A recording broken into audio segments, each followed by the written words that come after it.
La voie du véritable pardon du pasteur Masolo Tchounassi, chapitre 8, la place de la confiance et dans le pardon. Grand D, pardonner et rétablir la confiance. Je vous conseille vivement de ne pas tomber dans le piège de traiter les chansons comme le panetier et vice-versa. Le panetier est celui qui, malgré le pardon accordé, restera le même et vous offensera à nouveau. Il faut lui pardonner et s'en séparer dans la paix. Les chansons, quant à lui, est celui qui a commis une erreur, mais qui s'en est repenti et a changé. Ainsi, alors qu'il vous avait fait du mal, Dieu vous demandera de le restaurer dans votre vie et dans sa position première, voire de le lever. Ce que vous ferez, en somme, il n'est pas bon que vous fonctionniez comme une machine incapable de sensibilité, mais que vous soyez assez spirituel pour discerner la vraie nature de quelqu'un. Puisque Dieu vous a doté de cet équilibre et de cette intelligence pour restaurer un ex-offenseur auprès de vous ou pour vous en séparer. Lorsque Dieu vous envoie au milieu des hommes, il sait que vous êtes une brebis envoyée parmi les loups, selon Matthieu chapitre 10, verset 16.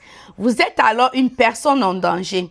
Arrêtez donc de vous voir comme une brebis parmi d'autres brebis et soyez conscient des loups qui vous entourent afin de ne pas céder votre confiance facilement. Et si, au nom des Écritures, vous fermez les yeux sur l'intelligence et la sagesse, les loups vont vous dévorer. Soyez des chrétiens spirituels et sachez aussi lire dans les Écritures que Jésus nous ordonne de nous mettre en garde contre les hommes.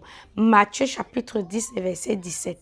Aussi, même dans les cas exceptionnels du rétablissement de l'offenseur dans votre vie, cela ne vous abstient pas d'être prudent à l'avenir, car on tire toujours des leçons de l'expérience du vécu.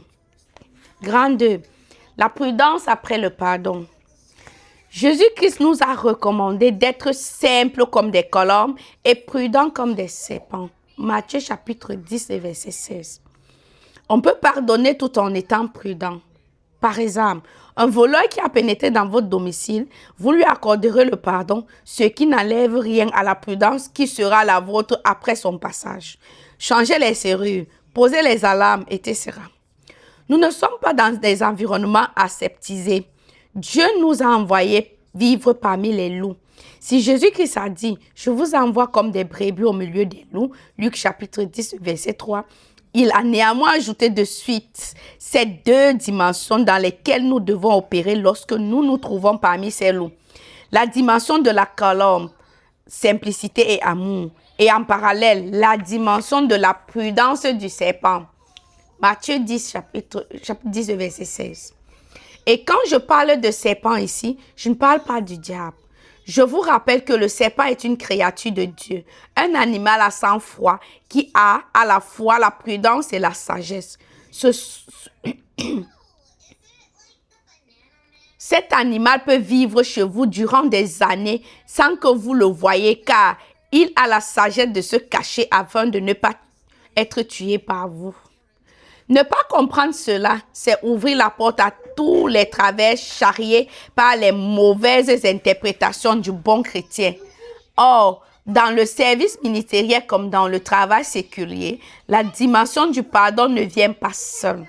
Elle vient avec la sagesse et la prudence.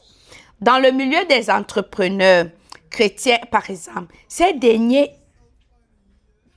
immiscent trop souvent le pardon dans la réalité des compétences de leurs collaborateurs.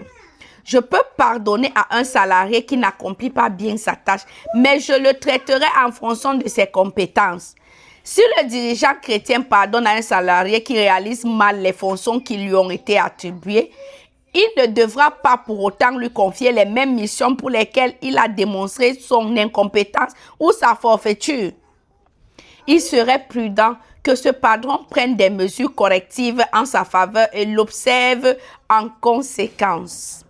Dès lors, chacun doit apprendre de ses erreurs, se remettre en question et changer par la suite, ce qui ne doit pas conduire à la complaisance ni obliger à l'amitié.